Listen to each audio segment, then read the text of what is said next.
قل الحمد لله والصلاة والسلام على نبي المصطفى وأحمد المصطفى صلى الله تعالى عليه وآله وصحبه وأزواجه وأهل بيته وعفاته أجمعين دائما أبدا أبدا إلى يوم الدين.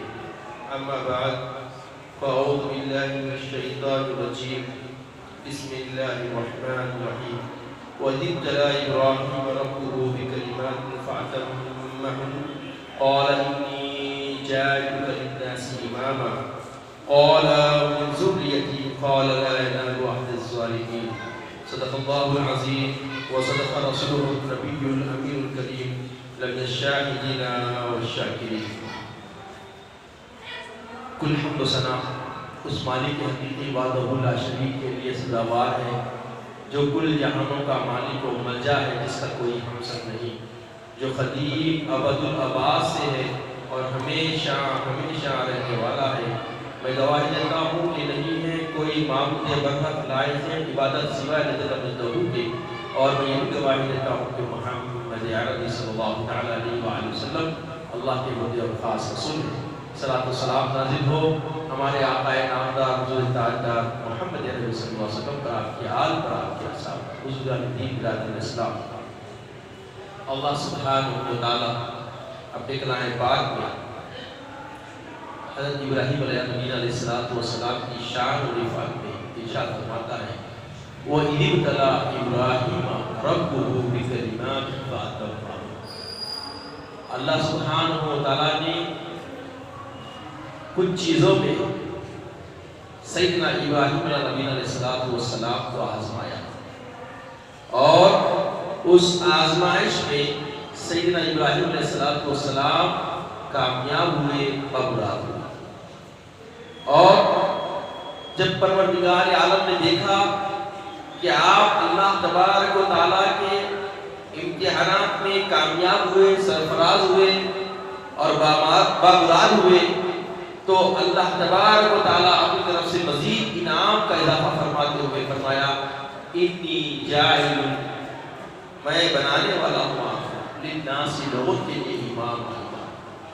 اب جتنی انسانیت آئے گی ساری انسانیت کا میں پیشوا بنانے والا ہوں، لوگوں کا امام بنانے والا ہوں۔ تو سیدنا ابراہیم علیہ السلام نے فرمایا قال ومن ذریتی، اللہ مجھے ہی نہیں میری اولاد کو بھی امام بننا چاہیے، مجھے تو امام تو بنا رہا ہے۔ تو یہاں دیکھیے ایک بہت اہم نقطہ بیان ہو رہا ہے، جیسے اللہ نے انعام کا بیان کیا، انعام کا تذکرہ کیا کہ یہ خاص نام تم کو دیا جائے گا، تم کو لوگوں کا امام بنایا جا رہا ہے، تو فوری وہاں پر یہ والد کی خصلت، والد کی طبیعت، والد کا مزاج، والد کی سوچ اور والد کی طبع جو ہوتی ہے اس کو یہاں پہ اظہار کیا جا رہا ہے، اور اس کو دیکھ کر سمجھنا چاہیے کہ والد ایسا ہوتا ہے۔ وَمِن ذُرِّيَّتِي، پروردگار مجھے تو مل رہا ہے، میری نسل کے لیے، میری اولاد کے لیے، میری ذریت کے لیے بھی یہ منصب کا استحقاق عطا فرما دے، میری اولاد کے لیے بھی اس منصب کا استحقاق عطا فرما دے۔ قَالَ لَا يَنَالُ عَهْدِ الظَّالِمِينَ، پروردگار نے فرمایا کہ دیکھو تمہاری اولاد میں بہت سارے لوگ ہوں گے، فرما روا بھی ہوں گے اور بولیے نافرمان بھی ہوں گے، جو عہد کو پورا کرنے والے نہیں ہیں وہ ظالموں کو یہ چیز نہیں پہنچ سکتی۔ یعنی اللہ تعالیٰ نے اولاد کے دعا قبول فرمائی، ساتھ میں فرمایا کہ اولاد میں کچھ لوگ ایسے بھی ہیں جو میرے عہد کو پورا نہیں کر سکتے۔ اللہ کے امتحان کو پورا کرنا، عہد کو پورا کرنا، اللہ کے طرف سے آنے والی آزمائش میں ثابت قدمی پیش کرنا، اللہ سے عہد پورا کرنا ہے۔ جیسے عصر حاضر میں ہمارے سامنے کئی ایک امتحانات آ رہے ہیں، کئی ایک آزمائش آ رہی ہے، کبھی مال کی آزمائش آتی ہے کہ حرام آسان ہے اور حلال مشکل ہے، حرام کے رخ میں آسان ہے، حرام کے رخ میں بالکل سہل ہے اور آسانی سے میسر ہونے والے، اور محنت کشی اور حلال کے لقموں کے لیے آپ کو صبر و تحمل کی ضرورت ہے۔ تو اگر صبر و تحمل کریں گے تو حل برا ہوگا، آسانی کی راہ دیکھیں گے تو خسارہ نقصان ہوگا۔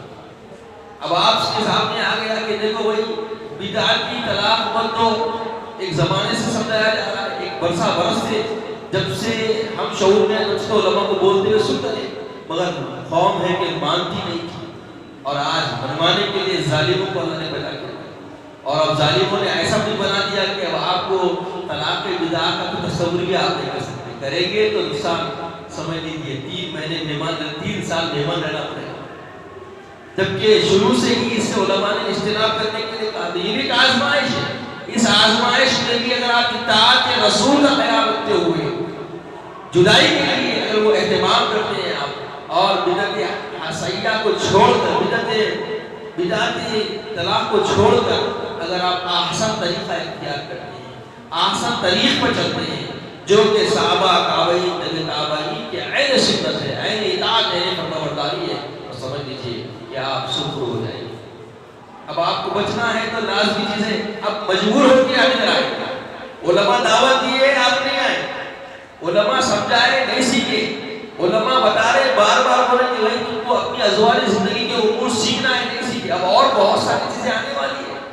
آپ یہ مت سمجھتے کہ یہ ایک معاملہ کر کے خاموش بیٹھا جائے گا، یہ تو نہیں شروعات ہے. وہ قوم کے لیے جو قوم نہ دین سیکھنا چاہتی ہے نہ دنیا سمجھنا چاہتی ہے، اگر آپ دین سیکھ لیں گے دیندار ہو جائیں گے. دنیا چیز ہی کیا ہے؟ دنیا دین سے جدا نہیں ہے، ذہن میں رکھیں. وہ دنیا داری جو دین کے تحفظ کے لیے کی جاتی ہے، وہ دنیا داری جو دین کے فروغ کے لیے کی جاتی ہے، وہ دنیا داری جس میں اللہ کے اوامر کا خیال رکھا جائے، وہ دنیا داری جس میں اطاعت رسول کا خیال رکھا جائے، وہ دنیا داری جس میں اللہ کے منہیات سے بچا جائے، اللہ کے رسول کے بتائے ہوئے اصول سے آپ اختیار کر کے زندگی گزر کریں، تو سمجھ لیجیے کہ وہ دنیا داری نہیں ہے، دین داری. دین تو آپ کو اتنا تسلی و تسکین پہنچاتا ہے، دین تو تمہاری اتنی حمایت اور تمہاری تائید اور تمہاری لیے امداد کا معاملہ فرماتا ہے کہ تمہاری معیشت کے لیے تم جو کوشش کرتے ہو وہ بھی عین عبادت ہو.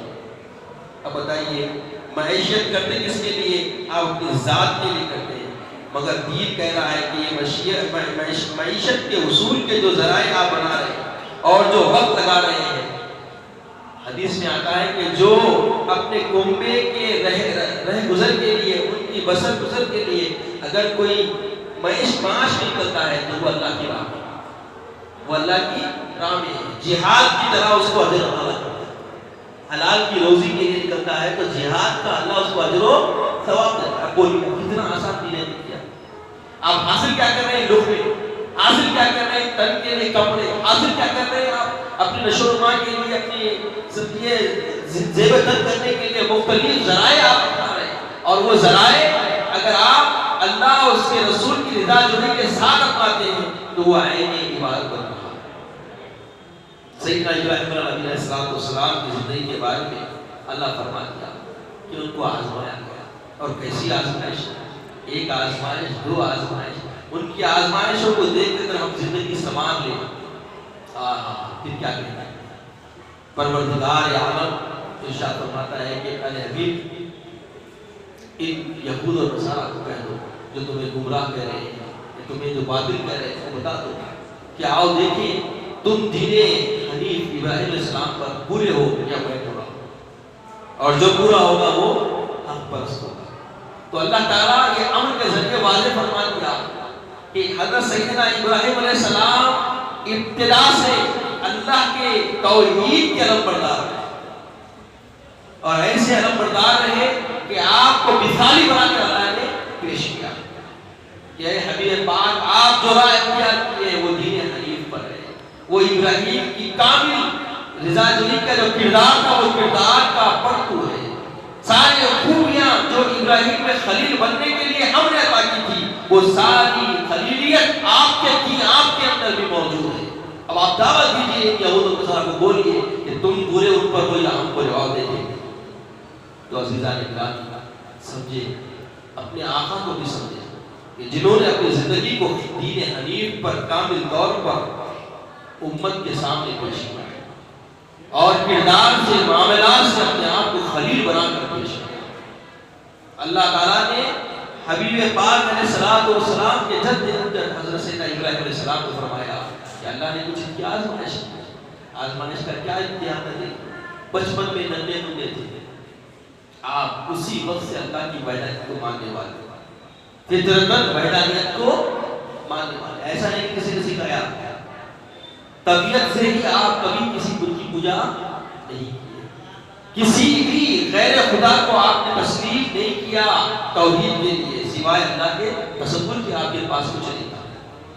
اور آزر جو آپ کے چچا تھے، اس میں علماء کا بہت اختلاف ہے، یاد رکھیں، اور اختلاف یہ بات نہیں، مگر قول جمہور کا یہ ہے کہ آپ کے والد کا نام آزر نہیں تھا، آپ کے چچا تھے، اور آپ جو ہے دین حنیف کے پابند تھے۔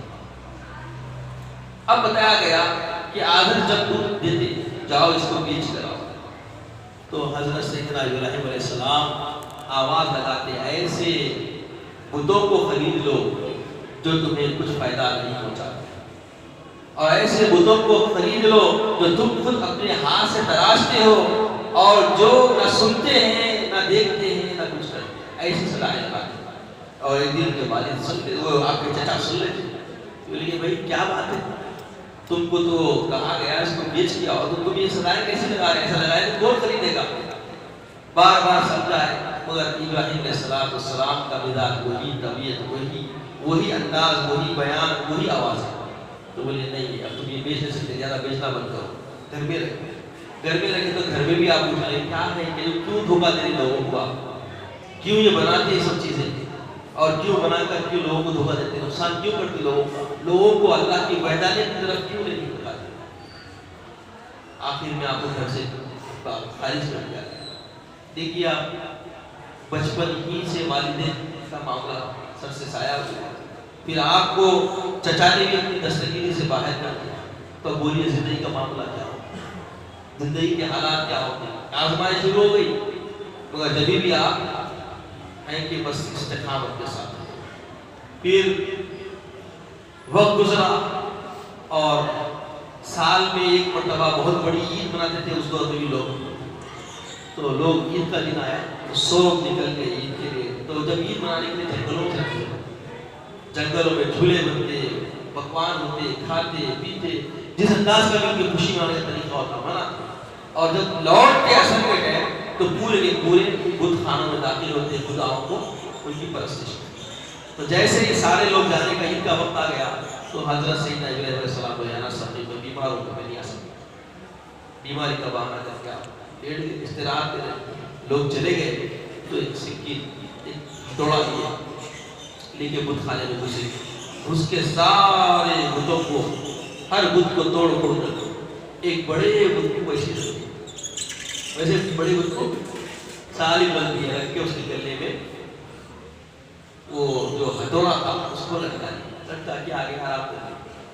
اب جب لوگ واپس آئے تو شکر کے لیے، شکر گزارانے کے لیے بت خانے میں گئے تھے کہ سارے بت ہوں گے جن کے بڑے بڑے ٹوٹے، کسی کا کان ہے، کسی کا ناک ہے، کسی کا کچھ ہے، کسی کا کچھ ہے، تو دیکھتے اس کی بات نہیں آئے، بڑا بہت ساری سلامت کے ساتھ بولے کون کر سکتا، سب آپس میں مشورے کرتے رہے، تو بولے نہیں، یہ اکثر یہ آزر کا جو بھتیجا ہے یہ اکثر خلاف بولتا ہمارے خداؤں کو، یہ اسی کا کام سکتا ہے۔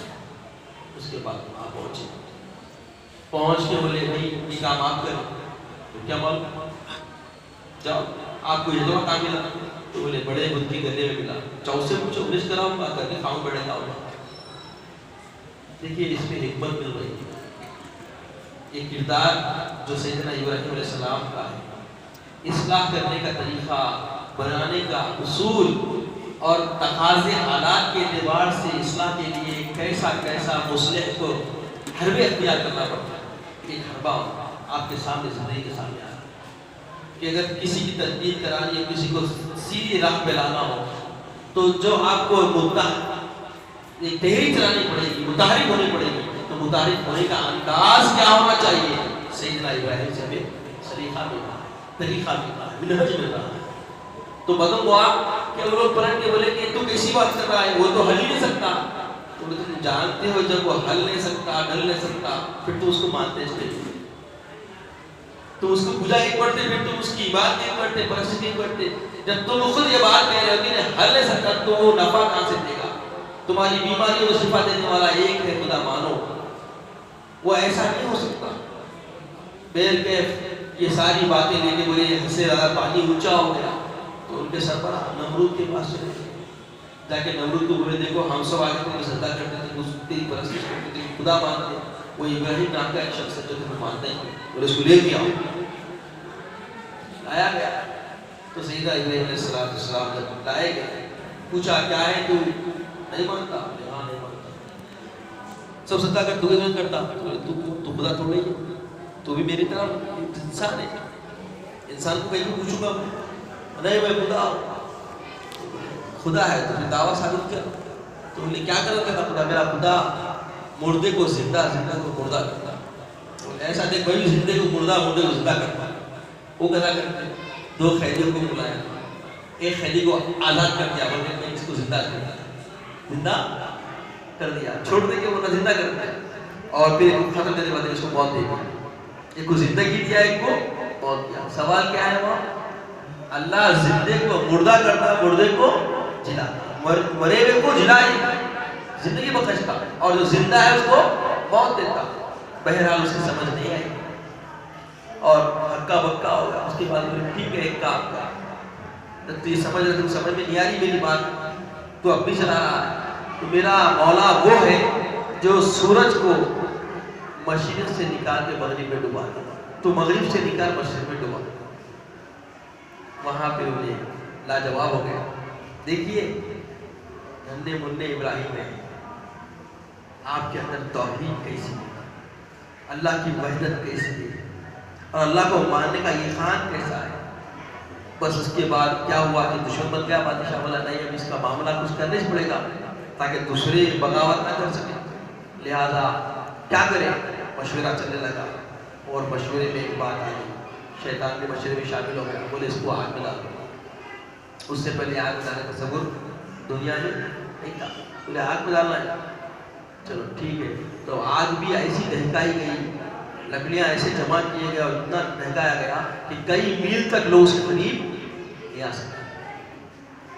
یہ سب عالم دنیا کو بتانا تھا قیامت تک آنے والی امت محمدیہ کے لیے درس ہے کہ دیکھو ایسے حالات بھی بنے تو استقامت کیسا ہوگا، صبر کیسا ہوگا. صبر کی جب امتحان ہوتا ہے، صبر کے بغیر امتحان میں کامیاب ہو سکتے ہیں.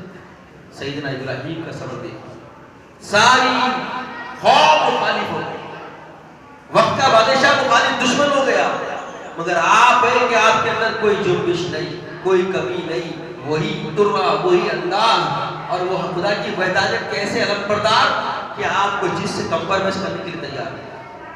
یہاں تک کہ آگ دہک گئی، آگ میں ڈالنے کا وقت آ گیا. تو بولے آگ میں کیا ڈالا جائے؟ خرید تو جا نہیں سکتے اس کے. یہ گوبند جو ہے نا، پتھر رکھ کے جو پھینکتے دور تک جاتا ہے، لبر وغیرہ بن کے کوئی چیز کے اندر بن کے اس کو کھینچ کے چھوڑ دے تو اس کی پاور سے وہ دور دور پتھر جاتا ہے. اب وہ اس کی شکل ایک گلیل کی بھی ہے، تو وہ گلیل نما جو ہے گوبند بنایا گیا. شیطان آ کے مشورہ دیا ایسا کرو، کر کے بٹھا کے چھوڑو، بٹھا کے چھوڑا، بٹھا دیا گیا. اب چھوڑنے کے قریب ہے، جبریل تشریف لائے. بولے ابراہیم میں تمہاری مدد کروں. تو ابراہیم علیہ السلام پہچان لی. جبرائیل علیہ السلام بولے کیا تم کو رب نے بھیجا ہے؟ بولے نہیں رب نے نہیں بھیجا. جب رب نے نہیں بھیجا تو تمہاری کوئی حالت مجھے نہیں. میرا مالک جانتا ہے، وہی میری مدد کرے گا، وہی میری اعانت کرے گا. دیکھیے کیسا امتحان ہے، کیسا امتحان ہے، اور کیسے امتحان میں ثابت قدمی ہے. زری برابر کی، رتی برابر کی، کوئی چہرے پہ شکن نہیں ہے. سارے کفار پریشان، سارے مشرکین پریشان، کسی کی مدد قبول کرنے کے لیے تیار نہیں. یہاں تک کہ سید الملائکہ آگے بولے تو بولے کیا تم کو رب نے بھیجا ہے؟ بولے رب نے نہیں بھیجا، تمہیں ضرورت نہیں تمہاری ضرورت. یہ ساری چیزیں ہمارے لیے مشعل راہ بننے کے لیے اللہ نے بنایا. پھر جب چھوڑ دیا گیا تو پروردگار عالم نے جب یہ آزمائش میں آپ کو کامیاب دیکھا اور بالکل قریب تھے کہ آپ کے قریب جھولے پڑے، فوری رب کریم نے فرمایا یا نار کونی بردا و سلاما علیک. اے آگ تو گلو گلزار ہو جا میرے ابراہیم. آج بھی ہو ابراہیم سا ایمان پیدا، آگ کر سکتی ہے انداز گلستہ. آگ کے گلستہ بننے کے لیے کوئی معاملہ درپیش نہیں، صرف اتنا ہی ہونا ہے کہ ابراہیم کی طرح ایمان چاہیے، اپنے مالک پہ بھروسہ چاہیے. اپنے مالک کو ایقان چاہیے. آج لوگوں سے کہا تھا کہ بھائی آپ موئے مبارک صلی اللہ علیہ وسلم کے چہروں پہ لاؤ، تو لوگ بولتے کہ بھائی ہم گورنمنٹ سرونٹ نہیں چھوڑ سکتے. بھلا کیوں نہیں چھوڑ سکتے؟ تو انہیں تعصبیت ہوتی ہے. یہ تعصبیت کے لیے تم اتنے بڑے کام کو، اتنی بڑی عظیم سنت کو آپ کیا کر رہے ہیں؟ کیونکہ ایمان کی کمزوری تم کو اس بات کی طرف ڈالتی ہے کہ تم ہیلے حوالے بناتے ہو. اب کسی کو بولے بھائی آپ شادی میں اتنا بیٹا خرچ مت کرو کہ آپ مقروض ہو جائیں، بولے نہیں لوگ کیا بولیں گے، لوگوں کے بولنے کو دیکھ رہے ہو، رب کی رضا کو نہیں دیکھ رہے. بولے بھائی جہیز نہ کو رہے ہو، جہیز نہیں کرتے کیا؟ جہیز کتنا وقت کیا ہے تمہاری عصمت پہ، تمہاری وقار پہ، تمہاری مردانگی کے اوپر حرف آ رہا ہے. بولے ارے لوگ کیا بولیں گے؟ اگر نہیں لیں گے تو کیا بولیں گے؟ حرام کام کر رہے ہو اور حرام کام کرنے میں بولیں گے لوگ کیا بولیں گے. اب کچھ لوگ مجبوراً بھی دے رہے. اچھا بعض لوگ یہ دیکھتے میں دولہے والے کچھ نہیں ہونا بولتے، کچھ نہیں چاہیے بولتے، اور دولہے والے بولتے نہیں دینا بھائی. ارے کیوں دیتے بھائی؟ آپ کو بولنا ساتھ. ارے نہیں یہ تو بچی میں دانا ہے. یہ ہے نا، یہ سارے جتنی چیزیں ہم سیرت ابراہیم سے ہٹ کے، اللہ کے رسول کی سیرت سے ہٹ کے. اب بعض لوگ یہ ہوتے ہیں ارے بی بی فاطمہ الزہرا رضی اللہ تعالیٰ عنہ کو جہیز دیتے اللہ کے رسول. یہ بھی بہت بڑا فہم کا بہت بڑا دھوکہ ہے. آپ کو معلوم اللہ کے نبی صلی اللہ علیہ وسلم نے حضرت مولا علی کرم اللہ علیہ السلام کے زرع بختر کو بیچ کر اسی میں سے وہ ساری چیزوں کو آپ کے لیے خریدا. تو اللہ کے رسول کی ذات سے کہا، آپ سمجھ میں آئی بات؟ یہ نقطہ شاید نہیں معلوم تھا لوگوں کو. سمجھے؟ حضرت سیدنا مولا علی کرم اللہ وجہہ الکریم کے زرع بختر کو بیچے تو اس قیمت کے اندر ہی محل بھی نکلا اور چکی اور وہ جو چادر وغیرہ جو دی گئی ہے نا، وہ ساری چیزیں انہی کے پیسوں سے خریدی گئی. کیونکہ اللہ کے نبی صلی اللہ علیہ وسلم دونوں طرف سے بھی ولی تھے. معلوم نہیں بات کو سمجھ؟ حضرت مولا علی کرم اللہ وجہہ الکریم کی پرورش بھی آپ ہی فرمائے، بی بی فاطمہ کی پرورش بھی آپ ہی فرمائے. دونوں بھی آپ کی سرپرستی میں رہا کرتے تھے. دونوں طرف سے آپ نے کردار کو ادا کیا. تو لوگ جو بہانے بناتے ہیں اور یہ جو ہیلے حوالے بناتے ہیں تو یہ اصل میں تہمت ہے، سمجھ لیں. اس سے بچیں. اور اس کا ہیلا حوالہ بنانے کا اب کوئی ذریعہ نہیں ہے. بڑے بڑے لوگ اس وقت اندر میں آ چکے ہیں. میں نے دیکھا بڑے بڑے لوگ فاطمہ رضی اللہ عنہا کو اللہ کے رسول دیے تھے بلکہ بول رہے. جب تحقیق میں لگا میرے اصل رضا کو اللہ جو بحیات ہیں کو سحر کلیہ واجرہ عطا فرمائے، عمر دراز فرمائے، اور جو مرحوم ہے اللہ انہوں نے اس فکر کو، اس عقدے کو کھولا. معاملہ یہ تھا لوگوں نے ہیلے حوالے بنا کے کل دینا لینا چلا اور سمجھنے کی ایک پہچان تصدق کر پائی. تو عزیز اور بزرگوں، سیرت ابراہیمی اس بات کی قطعی اجازت دیتی کہ ایسا کام ہم کرنا ہی نہیں جس میں رب کی رضا نہ ہو. اور وہاں پر صبر کا استقامت ابراہیم کی طرح ہونا چاہیے. اور جب تک صبر نہیں ہے آپ نے استقامت آ نہیں سکتی. آج جتنا بھی امت کے لیے ہندوستان میں پریشانی آ رہی ہے، ہم سب کے لیے ایک ہی علاج ہے کہ ہم حبیب پاک کی سنتوں پر آ جائیں. اور سیرت ابراہیمی جو اللہ نے پوری حبیب پاک علیہ الصلوۃ والسلام نے ضم فرما دی، خود پروردگار فرماتا کہ بھئی دیکھو مقابلے کی بات کر لو ان سے. یہود و نصارا بولو آؤ دیکھیں تم کردار حنفی پر ہو یا ہم. تو گویا ہمارے آقا حنفی پوری تباہ، حنفی پوری مزاج جو وحدت کی ہے اکمل ہے اس کے اندر. تو ایسے حبیب کے ہم امتی ہیں تو کیوں کردار سے ہم اپنا شعار بگاڑیں؟ عزیزوں، کردار کو سنوارنے کی ضرورت ہے. اور جو لوگ پریشان ہیں ان کے لیے قربانی بہت اہمیت کی حامل ہے. وقت بڑا ساتھ چھوڑ چکا ہے، 5 دن بڑھ بھی گئے. موسم کا تقاضا ہے، اس کو آپ نوٹس میں نہ لیں. حالات سمجھ سکتے ہیں آپ. بیٹھ کے عزیزوں اور بزرگوں، جو لوگ مختلف بیانات دے رہے ہیں، علماء نے بتایا کہ دیکھو اسراف کرنے سے بھی آپ کو بچنا ہے. جو چیز استعمال میں آ سکتی ہے اس کو استعمال میں لانا ہے. ضائع کرنے پر اللہ تعالیٰ سوال کرے گا، اور ضائع کرنا مومن کا شعار نہیں ہے. اسلام میں اتنی اہمیت ہے کہ اگر کسی کو بات آ جائے تو وہ وضو کرنا ہے، اس کو جا کے دھونا نہیں ہے. اگر دھویا تو اللہ کے رسول فرماتے ہیں فَلَيْسَ مِنَّا مَن تَوَضَّأَ، وہ ہم میں سے نہیں ہے جو ریح کے خارج ہونے پر پانی کا استعمال. اللہ. تو اسراف سے بچنا ہے. اسراف سے بچنے والی امت کا نام امت محمدیہ. تو یہ چرم کے پھاڑ کے پھر دے دفن کرنے کی جو باتیں ہو رہی ہے، اس کے بجائے سب کو سمجھ میں آ گیا کہ نقصان صرف مسلمانوں کا ہو رہا ہے، تو لہٰذا اس کے ساتھ کچھ رقم بھی آپ جا رہا ہوں. یہ تو نہیں ہوتا. سنیں گے مگر ایسی بات آپ کو بولو مولانا علماء یہ کیا تو بھی بیٹھے بیٹھے چھوڑے فائدے کے بتا. کس کا فائدہ ہو رہا بابا؟ اب یہاں کچھ لوگ ہیں جو میری مدد کرتے ہیں. آئیے میرا داد دیکھیے میں کیا چلا اور وہاں میں طلبا کی کیسا تحفظ کر رہا ہوں. مہمان رسول ہو تو مہمان رسول کی طرح ان کو رکھا ہو. ان کو کسی کے کوئی آ کے دعوت بولے تو دعوتوں میں نہیں بھیجتا. میرا پہچان بنی ہوئی ہے. آج 25-30 سال ہو گئے کبھی میں ختم قرآن میں نہیں بھیجا. اس کے نہیں بھیجے کئی لگے. اس میں سے اہم بات یہ ہے کہ سن لیجیے فائدہ بولتے ختم نہ بھیجیں. 1000 روپے ایک ختم قرآن کو ملتے مدرسوں. اگر ایک دن میں 2 ختم قرآن 2000 روپے. مہینے کو 60,000 روپے. سال کو 7 لاکھ چلر روپے کی آمدنی. آج تک میں نہیں گیا 1 روپیہ بھی حرام ہے میرا. تو عزیزوں سمجھو کچھ ایسے ادارے بھی ہیں جو آپ امت کے لیے حق میں کام کرتے ہیں. اور علماء جب کسی چیز کی ترغیب دلاتے ہیں تو ذات کے لیے نہیں دلاتے. ذات کے لیے تو ذریعہ اللہ رکھا ہے. الحمدللہ شکر الحمدللہ. یہ ذرائع الحمدللہ بہت مضبوط ہے اس دور میں. آپ غور کریے جاہل سے جاہل کچرا چننے والے کی آمدنی بھی الحمدللہ ہے. معلوم آپ دیکھنے میں نہیں معلوم جائے. صرف محنت کشی انسان کو بہت آگے لے جائے. مگر علم کی قدر کیجیے, علم والوں کی قدر کیجیے. اور یہ چاہتے یہی ہیں یہ بددین لوگ, یہ دشمنان اسلام, خاص کر ہندوستان میں کام ہو رہا ہے جو آپ سمجھ نہیں پا رہے کہ آپ اپنے علماء کی جو عظمت اور وقار کو ماننے والی جو امت ہے یہ مجروح کرنے کی طرف آ جائے. اور جس دن یہ آپ کردار میں آ جائیں گے آپ کا استحصال کرنا, آپ کو نقصان پہنچانا کوئی معنی نہیں رکھتا. یوں چٹکیوں میں آپ ختم ہو جائیں گے. آپ کا تشخص یہ ہے کہ آپ اپنے رہنماؤں کو مانتے ہو, اپنے رہنماؤں کی تعظیم و اکرام کرتے ہو, اس میں قائم رہو کیونکہ اللہ کے رسول نے دیا ہوا ہے نظام.